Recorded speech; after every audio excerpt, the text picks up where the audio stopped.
Bad dreams, huh? Well, it is real, sort of. You see, part of being a Grey Warden is being able to hear the Darkspawn. That's what your dream was, hearing them. The Archdemon, it talks to the Horde, and we feel it just as they do. That's why we know this is really a blight.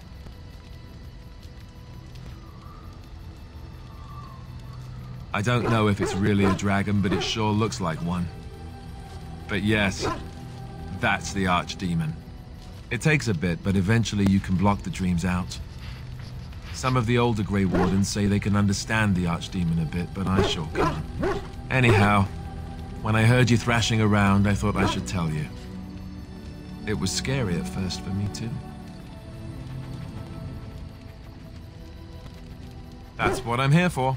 To deliver unpleasant news and witty one-liners. Anyhow, you're up now, right? Let's pull up camp and get a move on. What do you need? You don't have to do that. I know you didn't know him as long as I did.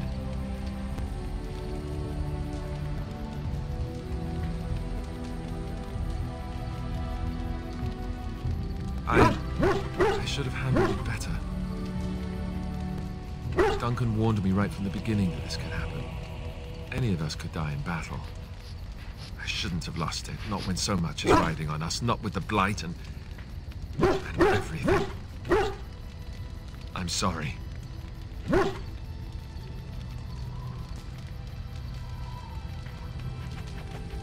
I'd like to have a proper funeral for him.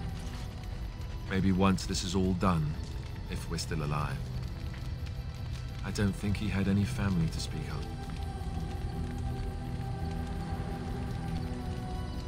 I suppose he did. It probably sounds stupid, but part of me wishes I was with him, in the battle. I feel like I abandoned him.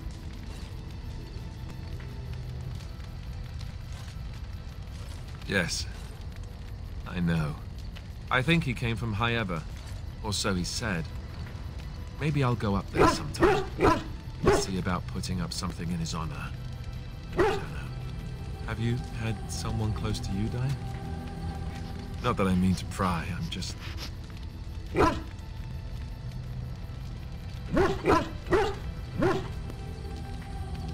Yes, I suppose you must have. I can't even imagine, really. Thank you. Really, I mean it. It was good to talk about it, at least a little.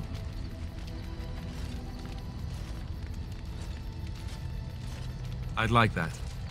So would he, I think. Yes? Well, here I am. I knew this would come up sooner or later. I don't know how to explain, but I had a dream. In it, there was an impenetrable darkness. It was so dense, so real. And there was a noise, a terrible, ungodly noise. I stood on a peak and watched as the darkness consumed everything. And when the storm swallowed the last of the sun's light, I fell, and the darkness drew me in. When I woke, I went to the Chantry's gardens, as I always do. But that day, the rosebush in the corner had flowered. Everyone knew that bush was dead. It was grey and twisted and gnarled, the ugliest thing you ever saw. But there it was, a single beautiful rose. It was as though the Maker stretched out his hand to say, even in the midst of this darkness, there is hope and beauty. Have faith.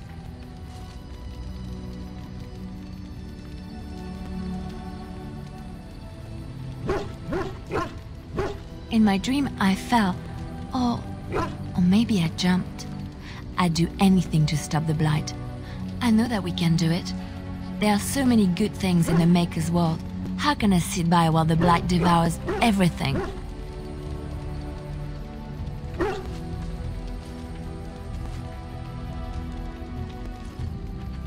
He's still here. I hear him in the wind and the waves. I feel him in the sunlight that warms my skin. I know what the Chantry says about the Maker, and what should I believe? What I feel in my heart, or what others tell me?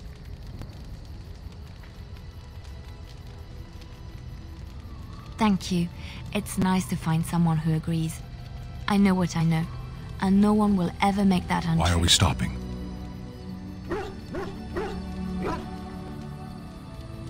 There are darkspawn to be fought. Is this delay needful?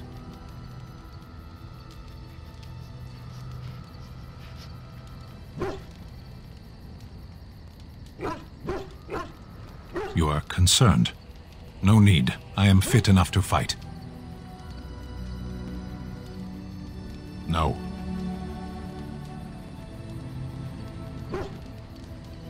People are not simple. They cannot be summarized for easy reference in the manner of, the elves are a lithe, pointy-eared people who excel at poverty. Many humans have said that to me. I do not understand it. If I were indeed hostile, you would be bleeding. Couldn't you tell? I am.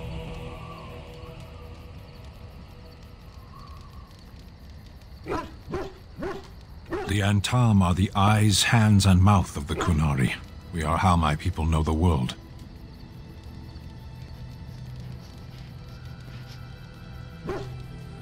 No, I didn't. Yes. There is no point to this. We are keeping the Darkspawn waiting. As you wish. What do you wish of me? If you must.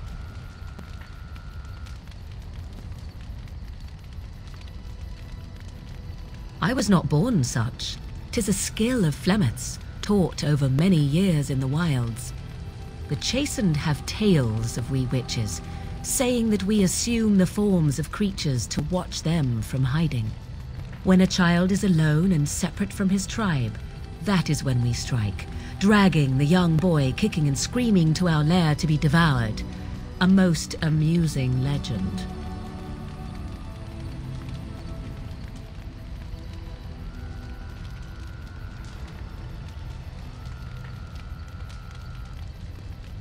Changing her form, certainly. Devouring lost children, I cannot say. She has not done it in my experience, though in truth my lifespan is but a fraction of her own. Why do you ask? Is there something specific you wish to know? The form of an animal is different from my own. One may study the creature, learn to move as it does, think as it does.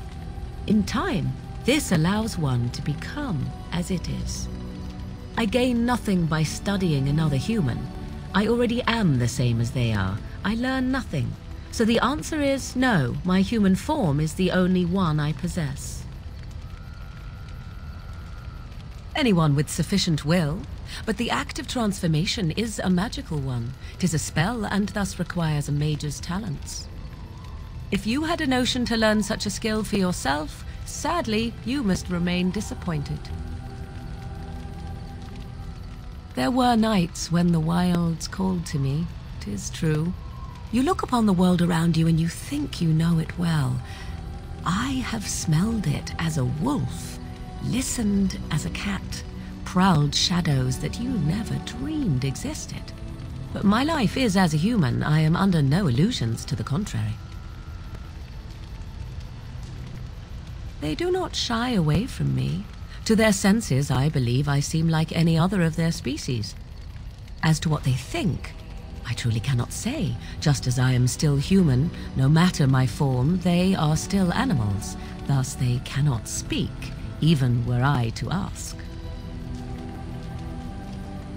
No, 'tis not unheard of in the remote corners of the world. There are traditions of magic outside of the circle of magi, despite what those mages would have you believe.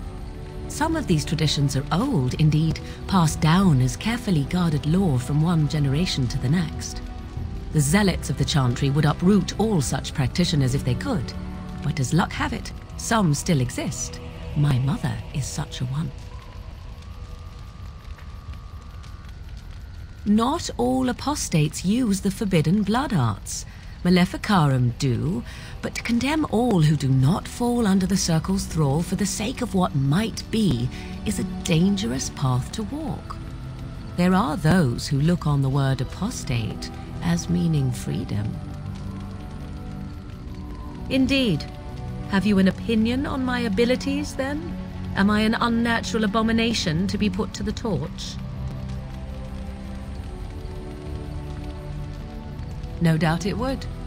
But enough of such talk. Let us proceed, lest the dust gather on us. It's good to see you, my timely rescuer.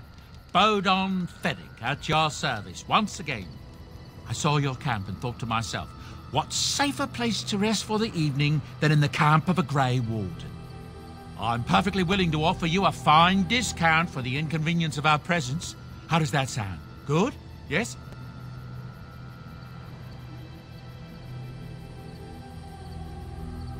Anything, everything, but all of the finest quality. No cheap trinkets here. And my boy Sandal happens to be a bit of a hand with enchantments. Oh, yes. Sadly, it also makes us a target for bandits and the like. If there were spare hands to hire as guards, I would have done so long ago.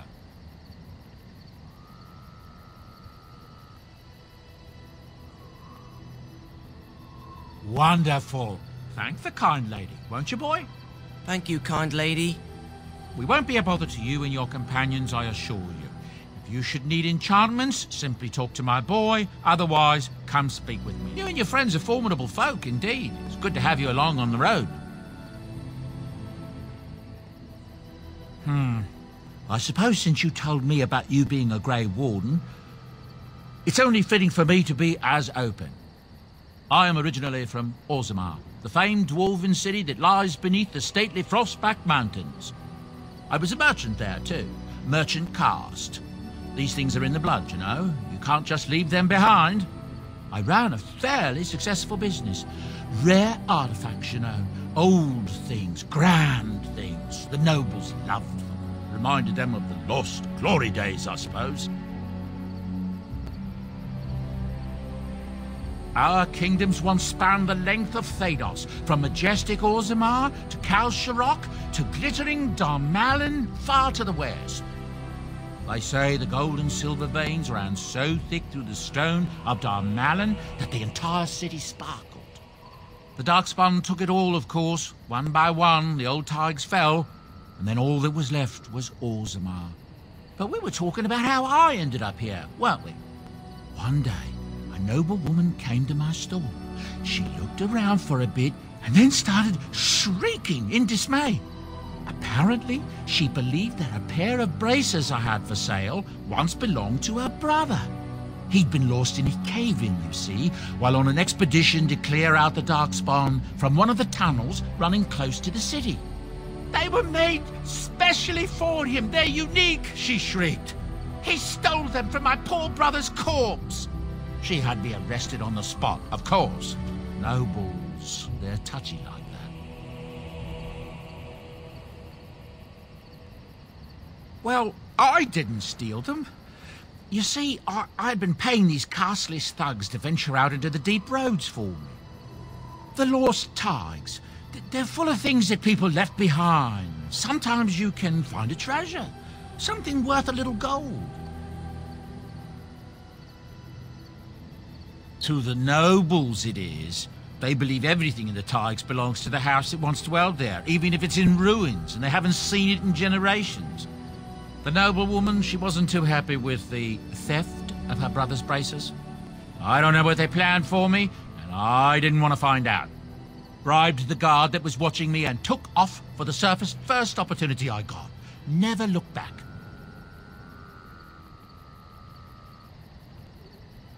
I thank the stone every single day. Now, is there anything the boy or I can get you?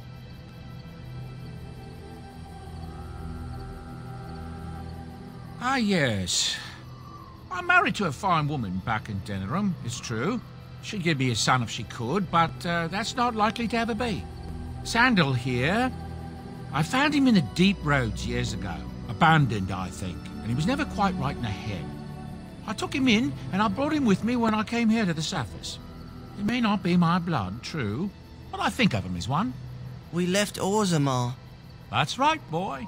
Maybe one day we'll see it again. It's not as if I don't benefit, mind you. Turns out the boy's a natural working with enchantments. He might have even been lyrium-addled. I never thought of that before, to be honest. Happens sometimes. He can work an enchantment into just about anything, however, given some time. Could probably open his own shop, if he knew how. Enchantment. Well, he does seem to enjoy it, at least.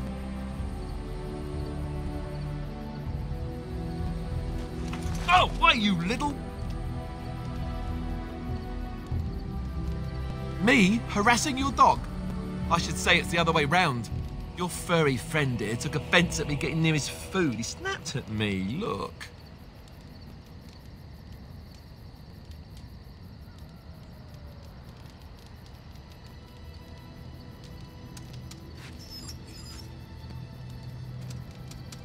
Sometimes I forget that he's a war dog.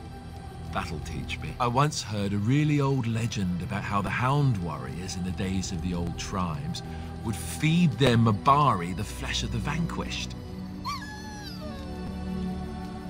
Well, that's what I heard anyway. It would sometimes be human flesh. Oh, like you can tell the difference.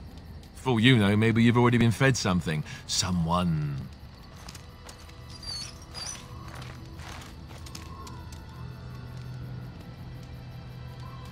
It's not cannibalism if he's eating it, you know. Oh, look at what your fool dog placed in my pack. A putrid, half-eaten hare is not something a woman wants to find in her unmentionables.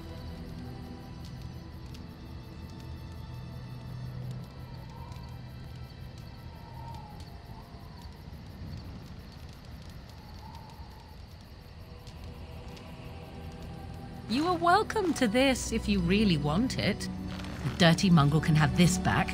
There. And tell him not to do it again.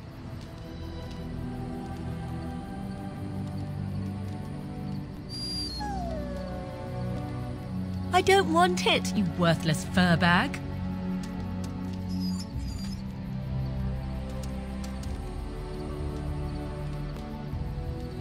Oh. He's just trying to be manipulative, I can tell. I do it too.